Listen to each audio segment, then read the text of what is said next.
Ay mama.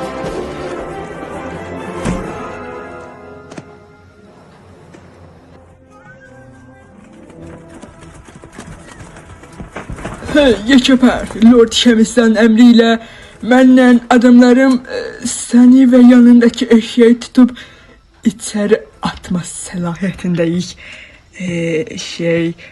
Və mən... Şimdi sən öl. Adamları nerededir? Ay mamaşka! Bayaq patladırdın kardeşim benim. Hırsızım yok idi. Yoksa da indi kuş yuvasını çevirmiştim. Kimden danışırsan sen? Sen mənlə danışırsan? Senden danışıram. Rafik Ustan tanıyırsan. Amerika'da cross ustasıdır. Görüşümüzün kirvesine bastı.